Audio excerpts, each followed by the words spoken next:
Everybody, this is the Reds Report, looking back at, well, it's been an eventful few weeks, hasn't it? And to talk us through everything that's happened, of course, is Steve Andrews. And if you're watching this on YouTube, if we're putting it on, Steve, fantastic background, mate. If I'd have known you were putting it on YouTube, mate, I'd have put my bikini on. Listen, see, nobody will know that. If they're only listening to audio, they'll not know now why I said that, will they? Are you saying if we win again a derby, no, you will put a bikini on for the next podcast? You never know, do you? And with us as well, the new regular, I suppose, Ian from the Tigers blog. Ian, how are you doing? Very well, thank you. How are you, Carlo, Steve? Yeah. It's good, isn't it? Because it feels like, and I know it's the 2nd of March, but it feels like our season has finally started, although we're in the last 2 months of the season. Success at QPR, success at Hull, and then it was Middlesbrough. So what I'm going to do is I'm just going to play the highlights so we can just relive. You've got a new toy, haven't you, mate? Well, you've got a new toy, haven't you? You're loving it, aren't you, this Google thing? Yeah, we haven't scored many goals, so I thought, might as well make use of this. So let's have a look at the highlights and then discuss the match. Oh, I like this.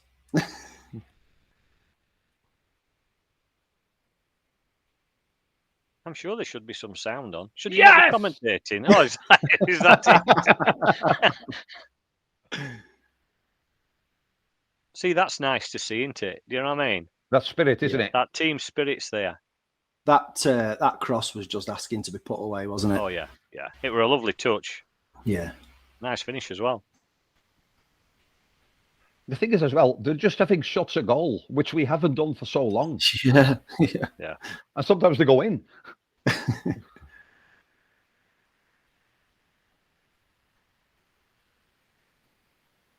Oh, I thought that were going in then.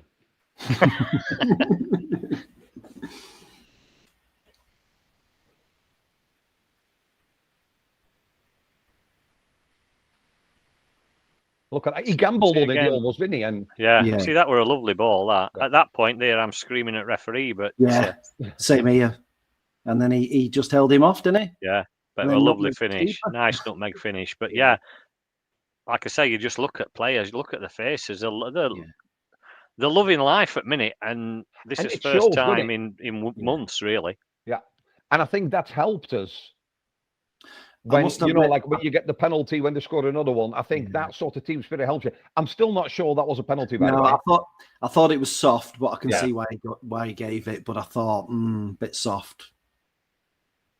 And then suddenly it's squeaky bum time when it shouldn't be. Yeah, it is. 3-1 up. Yeah. And he takes Vita off, he brings Kitchen on. He gets a yellow card in the first 5 minutes, and you think, oh my God. I mean, we were lucky. How many times did he hit the bar? Couple easy. Couple of times, I think, wasn't it? Yeah. I still think, though, I thought Anderson was superb at the back. Yeah. I thought real captain's performance. I thought his positioning, just everything about, and then obviously his goal as well. I thought he had, as much as the forwards got all the plaudits, I think he was superb at the back. Well, I think you look at him last year. Last year he sort of came through from the bad times he had when he first started, didn't he? Because let's face it, he got absolutely crucified. Yeah. At the beginning when he came to Barnsley. Last season he sort of came more into forefront and cemented a place. This season I think is definitely one of the best players, if not our best player at minute. As he's developed and as he's come on in the game, his reading of the game as well as playing of the game. His positional play in that back three or back four, he was just. You just watched it as they were. I think Duncan Watmore was in his back pocket that first half. He got subbed off at half time, and that speaks. That tells you how good he was. Yeah, and captain as well. I mean, we've seen players in the past when Hurricane first came to the club and he got settled, he got the captaincy. It had a real impact on him. Like he wasn't himself. It was almost like another duty, one too much, whatever you want to call it. He's took it in his stride, hasn't he? I think it's always very hard for a central defender to be the captain because you can only be.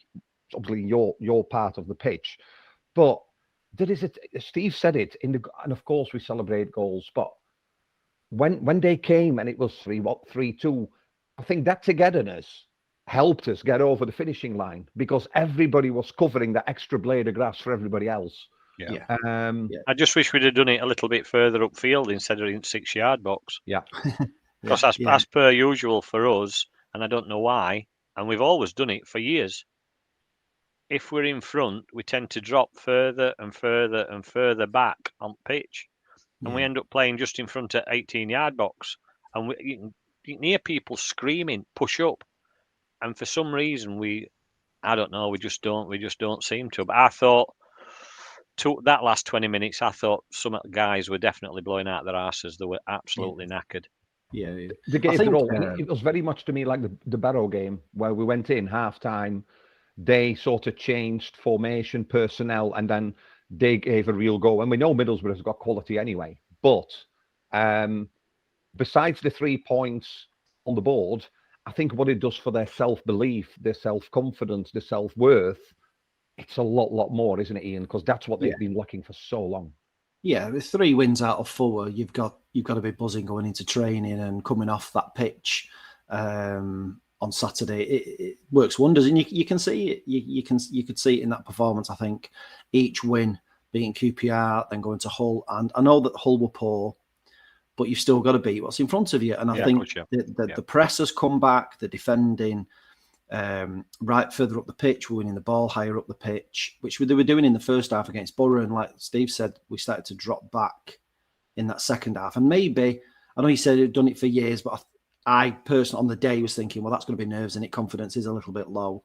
Away we go, we're going to blow a 3-0 lead. But I think each game you've just seen a little bit more progression.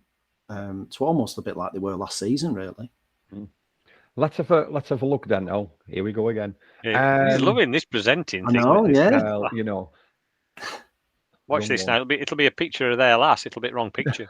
I want to have a look at. I want to have a look at the lineup, and because we've had a settled lineup now for a couple of weeks, barring any injuries. You know, this should be the lineup, obviously, again. What is it about this lineup that works for us, Ian? Because he's tinkered with all sorts, 3 at the back, 5 at the back, 4 in midfield, 3 in midfield, 1 up front. This seems to be what works for us. What is it about this 4-2-3-1 that you think is just benefiting us? I think, I would put it down to personnel. I would say Vita's in great form. Hellick, Anderson, Collins has come out of that dodgy patch. Wolf has made a massive difference. I think him and Gomez just complement each other. What I've noticed in the last few games is them two win that ball. They do the simple stuff very well. And you only notice they're not there if they're like subbed off. So they'll break the play up and give it to that front 4 very quickly. And I think that front 4 have just clicked. Styles is the Styles we know. Yeah. And he's a lot higher up the pitch. I think there were times that, certainly that first half, he was just behind Morris because that 3 interchanged. So Bassi go out on the wing, but Styles was playing almost like I don't know if it's a number 10 role, so it was just behind Morris. So I think Morris is fit. He's up for it. Queen and Bassi have just made the difference. They look better than this level. So I think it's a bit of everything, really. I think defensive looks sound. I think the two, Wolf and Gomez, have done a great job. And then your front 4 are making things happen. Yeah. I think Bassi's going to be a surprise package, isn't he? Yeah. Because let's face it, when he was announced, we've signed this guy from Moroccan international. So first thing everybody jumps on is we played 20 minutes for under 23s. Well, he's going to be crap. He's going to be this. He's going to be other. Yeah. And it don't get lad much confidence when he walks into stuff like that. However, he's really let his football talking. He really has. Yeah. He looks now to say he's only been here 2 months, if that. Yeah. He really looks a classy player, and it's the sort of player that we need. We need somebody with that creativity. We really do. I think I completely agree. I also think he's taken that opportunity. Things are not going well at Metz for him. He's had a chance to come to England. And I think what he's done is, from the outset, he's really performed and he's lifted the players around him because there was no self-belief. And him and the first match especially, I wasn't so impressed with Bassey. It was Queener because he was going forward. You go past 2 or 3 people, you think that's what we've been missing. And at times it was a little bit like there's a bit of Mowat in there, because when Mowat got the ball, he always drove forward. And when our midfield up to before these coming in, we were going sideways one way, or that high ball that never landed. Ian, Styles is the Styles. The very Badger was back, isn't he? And that's where he is. He's a danger. What about Williams? Because he's had a lot of critics. I'm looking at you, Steve, but he's found he's found his place, hasn't he? Because I was going to show it, but I can't. Were we 2-0 up? He did that tackle. He ran probably 45, 50, 55, I don't know, 60 yards. He ran about 1.5 miles, I think, to tackle that Middlesbrough defender, and what an absolutely stunning challenge it was. A month ago, he'd have been nowhere near the ball, and player would have been down in box, and it'd been a penalty. He's had criticism, as a lot of players have over the last few months. And I've got to say, rightly so at times. Rightly so. But, again, he's taking it on chin. Yeah. And I suppose that's why they put themselves in public eye, isn't it? They've got to shut us up, really. And, he shut me up. He had a fantastic game. He's had the last 2 or 3 games been really good. And for me, that back three, if we say back three of Hellick, Anderson, and Williams, is now for me the first choice. Yeah. Wasn't that that was his 100th game that on Saturday? Yeah, it was. Yeah, but that period of play where he bust a gut to get back, and it was a 1-on-1, and he made that challenge, and it was literally moments later that we had the 1-on-1 with Bassett, and he scored the 3rd goal, and it kind of, the game ultimately, because they got 2 goals back, rested almost on that period of a 2-minute play. Yep, definitely. And for that, I mean, you look at, I know Britain came on Saturday. Again, I don't want to be critical because we're in positive mood, and Carlo's got his new presenting toy to play with, so I don't want to bring him down. But he's got all his slides ready. He's got all his slides ready. Wait and see what he's going to show us off camera. Anyway, no, I hope not. There's still 1 or 2 players there that must be looking at what's happened over the last couple of games, and I'm talking about Benson, Britton, Ramal Palmer, probably to a certain extent, maybe Liam Kitchen. Isika, wherever he seek him here, they seek him there. Who knows where he's gone now? It's not seen. I don't know where he's gone. These players must be looking now and thinking, how am I going to get back into this team? Yeah. Because for me, they wouldn't. No, they need to up their game, and that serves the club or the team then again, doesn't it? Because it's all about upping that performance. Looking ahead then, Derby away, and then you've got sort of like a week and a half or so with 3 home fixtures. And then it's like, is it 4 or 5 fixtures in 2 weeks or something, isn't it, that we're playing? Some tricky ones in there. If you look at Fulham at home, we don't have to talk about their number 9. That's a free hit, that, isn't it? Nobody will expect anything. Exactly. So if we take them one at a time, then Derby coming up.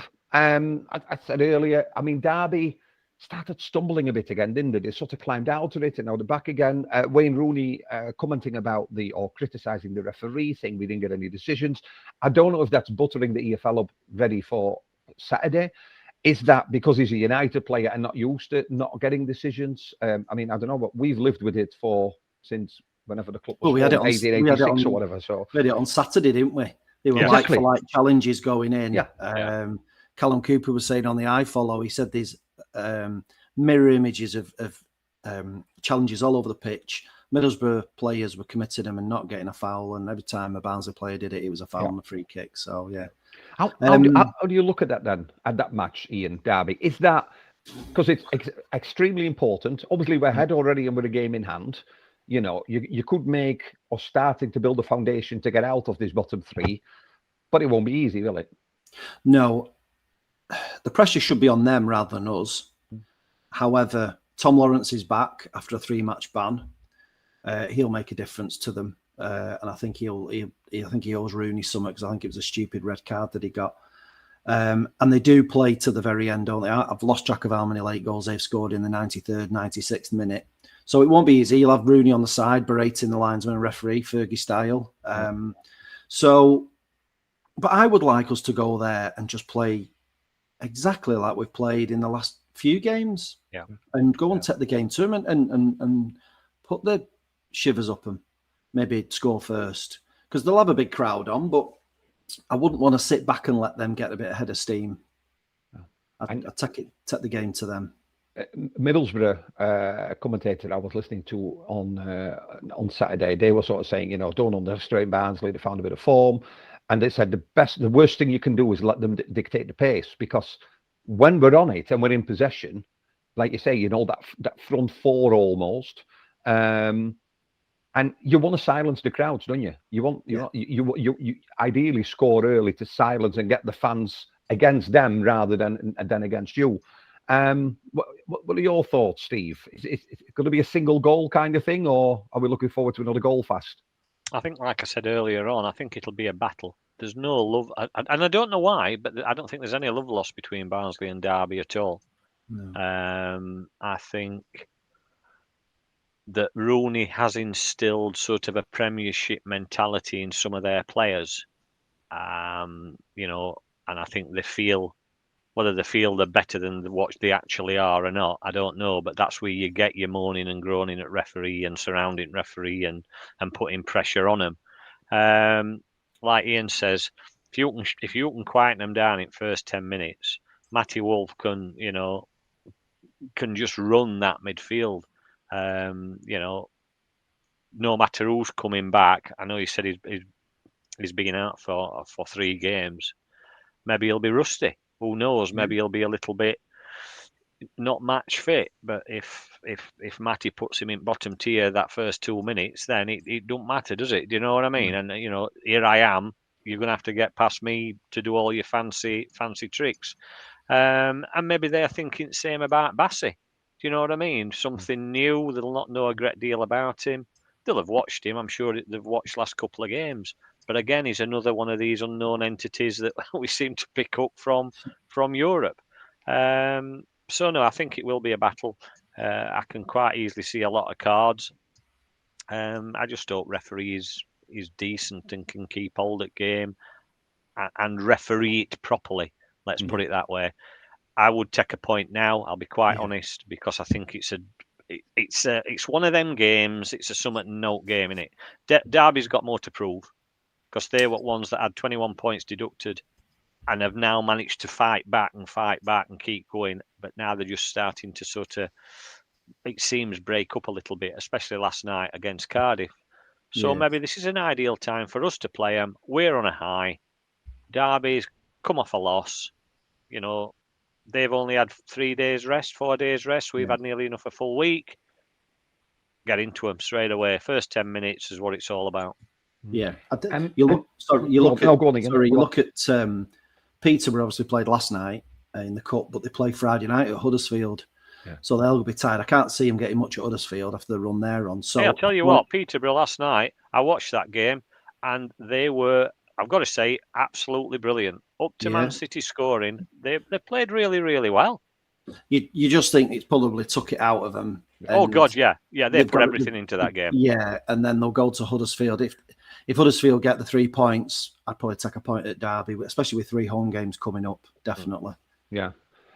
You talked earlier about Matty Wolf, and I just want to point out that actually, we've heard a lot, and there's still rumours. We had the protest with the Flyers and the Conway out and everything. But as a club, they got it right into the loan system, haven't they? Because they said it's no use sending promising academy players out to a League 2 side or a National League side, because it's not man's football. They need to experience that big sort of match, the stadiums, the crowd getting on the back, getting some seasoned professionals, getting a knock in your ribs. So they sent them to Asbjörg, and it seemed to have worked. Which is in Sweden and not in Belgium, by the way. Yeah, it's not in Belgium, as you mentioned on the previous podcast. Yeah. But it that seemed to have worked, doesn't it? Because Matty Wolf has come in almost, and I don't want to use the word seasoned, but I will, because it doesn't faze him, does it? He's probably had matches like this and fighting and you know, battling for the ball on every blade of grass all over the pitch. So as a club, we've got that right, haven't we? We've definitely got the benefits of that. Well, I've got to say, I don't know whether Ian will agree with me with this. Looking at Matthew Wolf play these last couple of games, he looks to have picked up a little bit of a continental mentality. I think he's getting stuck in Barnsley way, definitely, but he looks to have time on ball. He looks to have an extra 1 or 2 seconds, and that's all they need, just to look. He gets his head up, looks for pass, and it's that simple ball. That's what we've been lacking. Yeah, midfield's been horrendous this season, and people have come in, had a go, either not been good enough or tried too hard. He's come in, and like you say, he has that extra couple of seconds. He looks, and he doesn't try and do anything that's out of the ordinary. He doesn't want to spray a ball, a Beckham type ball or whatever. He just plays it simple, and he seems to have that time on his hands, and he releases it to those others. So yeah, he does. He's come in, and it has been almost seamless, really. I mean, Civic came back, didn't he, from being on loan? Yeah. And was a completely, to me, different player and played really well. He reminds me. Yeah, he reminds me a little bit of when Kenny Dougal came in. And I know Kenny Dougal wasn't an academy, but in that role, sitting in front of the defence, it was always just the easy ball, not putting pressure on yourself or losing it by just the easy ball and keeping possession and moving up the pitch. 5 matches in March, Ian, because obviously there's the international break towards the end. Derby County we spoke about. I'm not going to preview them all. Then we've got Stoke at home next week on Tuesday nights. Stoke hit and miss as well on there. I looked their form guide away from home. The last 6, they've won 2, drawn 2, lost 2. They've only, I think they scored 8 and conceded 6. So they're not pulling up any trees away from home. That is, I mean, it's a massive must-win game, that. But it's a winnable game. Definitely. When you've had a couple of results like we've had, you win 3 out of 4. Suddenly these games are winnable. I know, yeah. Well, we're honest. Some people will be listening to this. Me and Steve, I don't know if you were probably there. We sat here 4 weeks ago saying, I don't know where the next point is coming from. Yeah, no, we couldn't, could we though? We couldn't see us having a shot on target. Well, that's it. All you've got to do, and I'm not saying this just because he's got his new presenting toy, but you've only got to look at Carlo's face because he's got a smile on his face, and he hadn't had a smile on his face like that. And I'm on about broadcasting now, not anything else, for quite a few months. No, but you know what I think that's the mentality now that's running through town. It's you do well against QPR, and then you've got that momentum, and then you go to Peterborough and you don't have a shot on goal. You think, well, what use for that? Then you go to Hull, you win again away, and then finally against a decent and I know Middlesbrough were poor, but I said it. I did some interviews this week, and I said it's all right saying they had an off day. You still have to beat you still have to score goals. You know what I mean?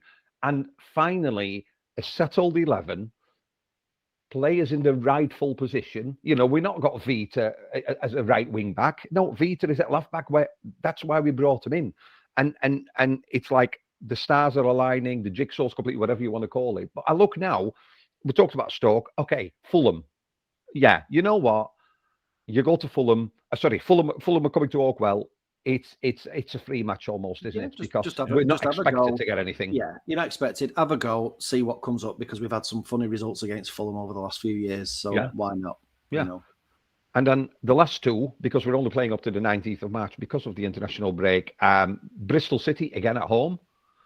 They've I looked at their away form, and it's appalling. You look in the table and they're doing absolutely nothing. They've collected 1 point from the last 6 away from home, which was a 2-2 draw at Preston, but they've been beaten everywhere. And again, we should be really rubbing our hands and looking forward to that. But like you say, a month ago, it's been a horrendous season. But the fighting and you've said it before, Carlo, all you want to see is the team having a go. And they're having a go and they're getting the benefits from it. But you're seeing a little bit of football, a little bit of a spark. We're seeing shots on target and we're seeing goals. We weren't seeing any of that for months. No, it's been really poor. The highlight of the March fixtures, more than likely, is the away trip, the short away trip to Bramall Lane, where a certain Paul Hackingbottom has got the blades firing on many, many cylinders. Is that another one where you say, oh, well, it's a free game. Actually, it's a South Yorkshire derby. So you want to come out on top, don't you? But you don't want to risk injuries because we've got a settled 11. Yeah. And there's probably more opportunities to get points because early April, we've got Reading. You know, a couple of weeks later, you've got Peterborough. So there's still all to come on there. The only thing I worry about is the fact that we've got a settled 11 and you want to play them. You don't want to rest anybody or drop anybody. But it's a quick turnaround for Stoke on Tuesday.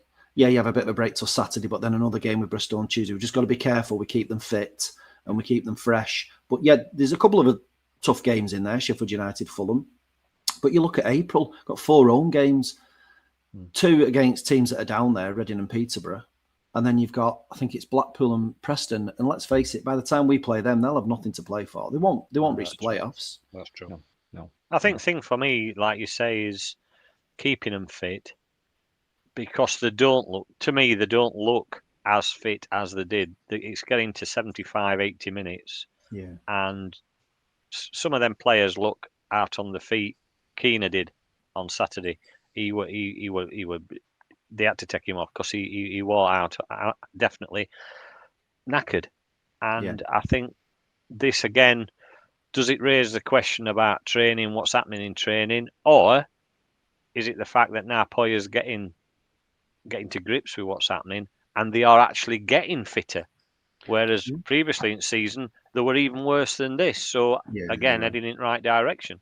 I also think though, and Steve will vouch for the fact that I know footballer, no sportsman, but you know, when you pick some results up and you're chasing a ball, you seem to get that extra 20, 30% because you've been winning and that self-confidence. And when you've lost the last 9 and you've got no shots on goal, so I'm not saying the will wasn't there to chase the ball, but you never seem to run as fast. You know what I mean? I'm just wondering if the fitness was there, but just never really got it out because we never got them fired up. Because when you have a match with 0 shots on goal, there's not much to really... I think when you showed them clips earlier on, the one for me that stood out above them all was Bassey's first goal, because you only had to see them all come together. And I mean, he even picked Bassey up, didn't he, and threw him over his shoulder. You could see that togetherness there. And that's what you want to see, because if you see that, to me, you know they're all pulling in the right direction. Definitely. We've talked about on the pitch, a couple of things off the pitch. So I know we've had the Conway out and all that malarkey. The club book statements, whatever you want to come out, the accounts came out today. So 2020, 2021 account. So it's year before last one. Revenue down, cost up, and the club made higher losses than previous year, but still quite modest by championship standards. And they claimed 2.8 million in furlough to steady the ship. Nothing wrong with that. I mean, with the lockdown, COVID. Barnsley bought players for 4.3 and had sales of 4.7. I know the margins only sort of like less than $500,000, but it's the model, isn't it? Buy here, sell there. That's what we live on, kind of thing. Yeah. There were write-downs of players signed of 153k for ones who were bought but turned out to be a bit bobbins. Is that a technical term, that one then? Yeah, that's obviously not Olare, because that will become those figures will come out in a couple of years. Barnsley owe other clubs 1.5 million for transfer fee instalments and were owed a similar sum themselves on player sales. There was a note as well that Barnsley, unlike other clubs, did pay their taxes. But I'm not an accountant, and whether you like the owners or don't like the owners, from a purely business point of view, and so leave the pitch, leave Saturday 3:00 and Tuesday evening 7:45 out of it. From a financial point of view, through a very difficult couple of years, they've can't say steadied the ship, but they've looked after the pennies, haven't they, Ian? Yeah, they've balanced the books. I think we've said before, thankfully, with this regime, you'll not become another Bury or a Bolton or a Wigan or a Derby. Yeah. Yes, it can be frustrating because people want to see them put some money in, the money they've got, but every club will have lost money due to COVID. And you've got to also accept that there's only so many revenue streams that Barnsley can bring in.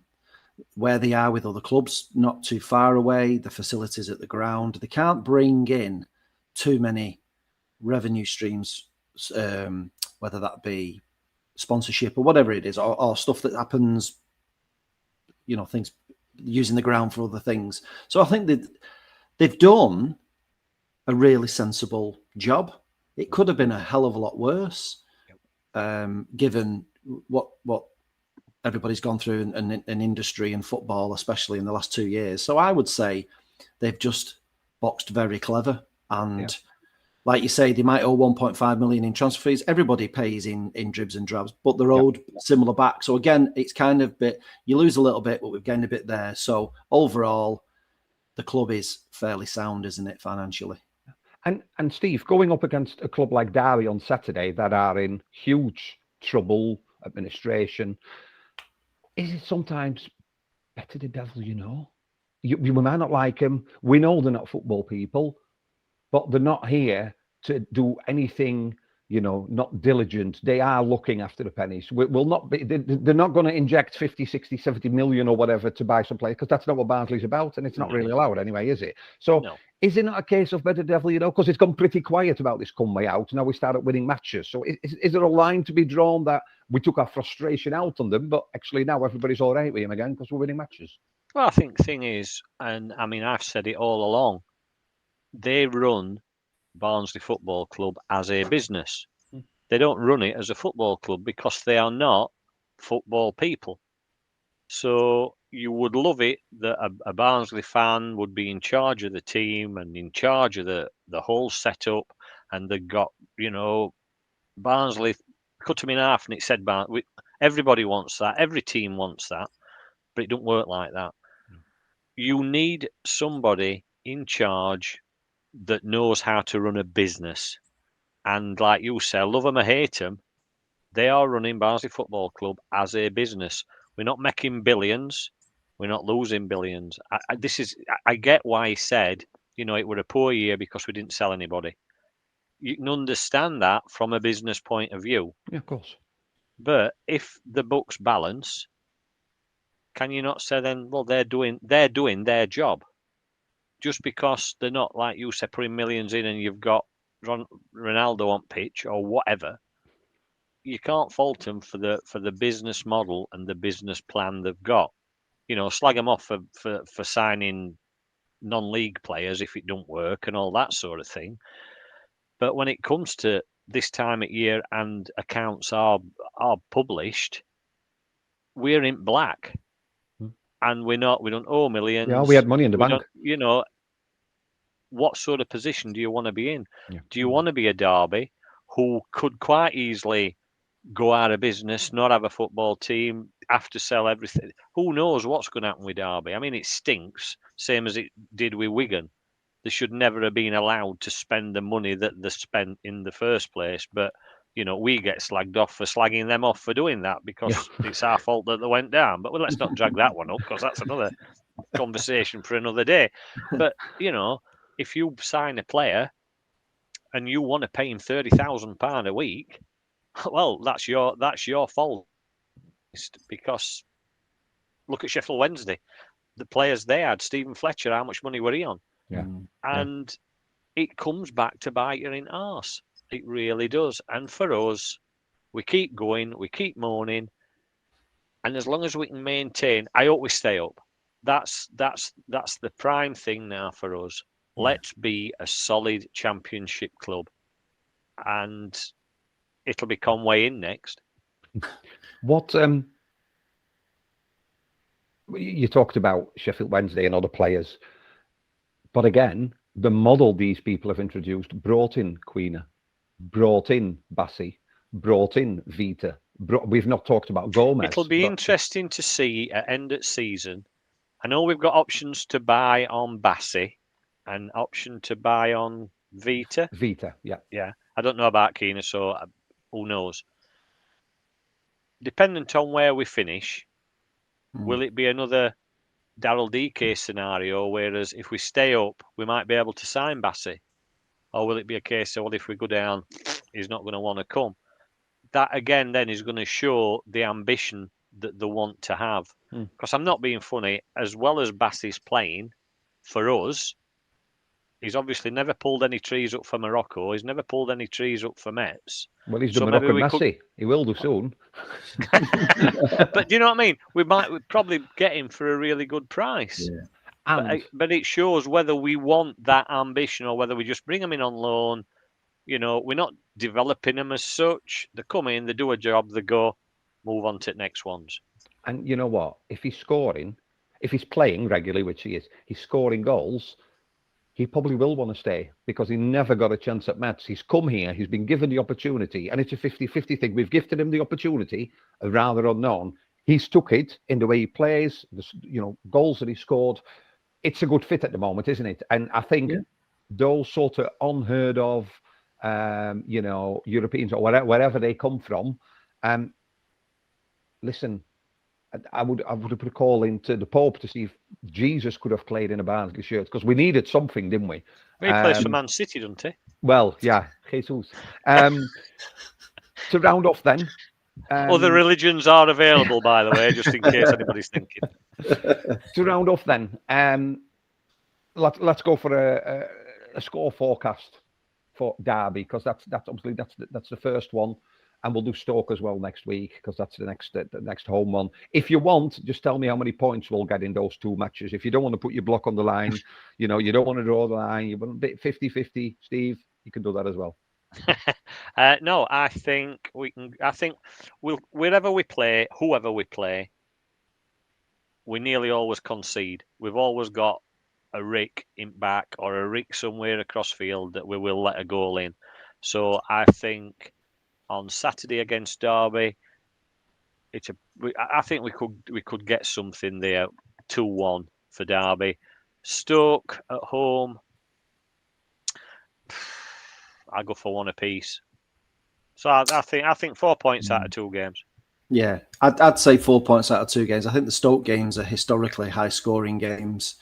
I could see. I'd hope it's a 0-0 then. Yeah, I've cursed it. That's it. So I'd have said 3-2 win against Stoke.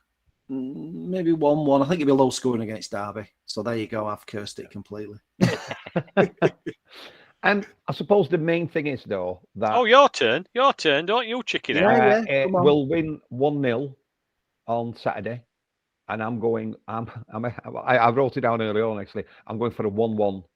But I think the most important thing is we won't lose. We'll be here at this point next week and we won't have lost. And I think in the form table especially, we look at the form table when we get ready for the podcast, say, where are we? But actually, for the players, because if you can shake that losing feeling and you get on the pitch knowing we can get something here, and I think that's going to be really important come April when we face Reading and Peterborough, because that's where you're going to distance yourself. That's when you're then going to... We've got to still be in the mix come April.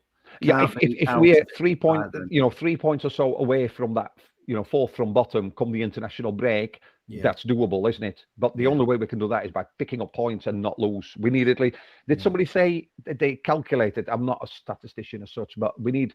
Did they say 1.8 points per match on average till the end of the season? Because that will get us to a total where you would likely stay up. I never know how they calculate. Well, it's going to be a low total this year, isn't it? It's not gone this season where you need 50 points. It's nowhere near 50 points, is it? So that's quite good.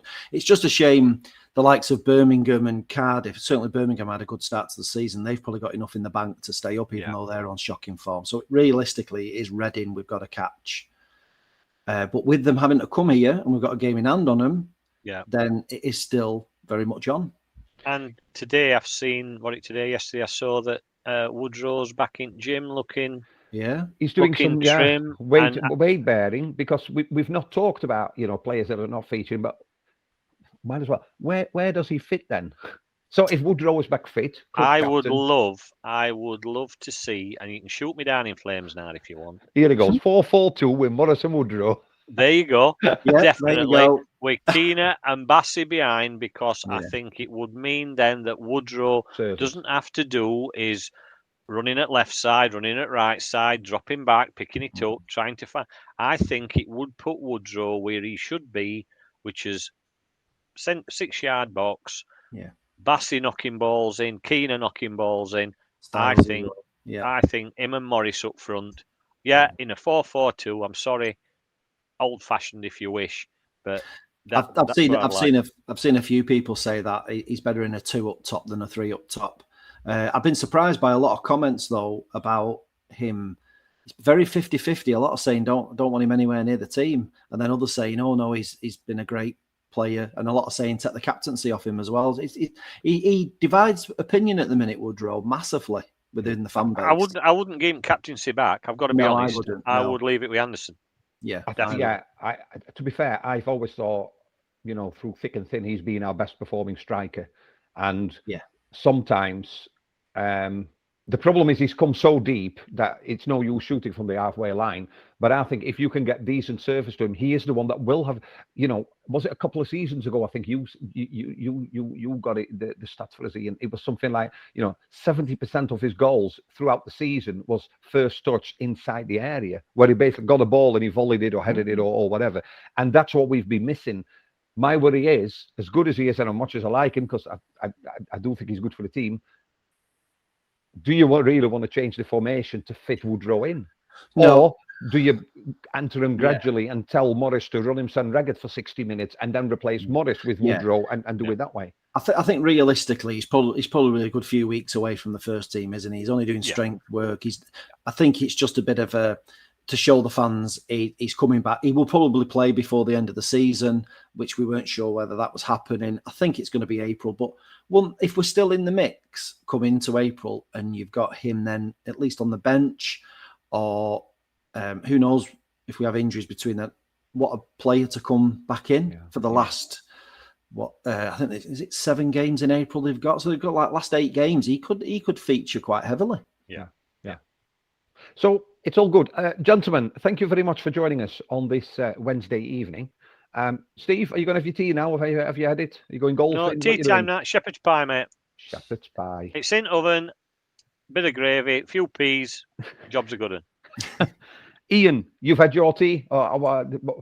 I am, yeah. I'm just finishing off a glass of bread at the minute. He's on Beaujolais there. Some Chateau Neuf de Pape, I think that one, isn't it? That's why everything's been so positive, because I've been on the red wine. Since Saturday. Yeah. Well, you know what?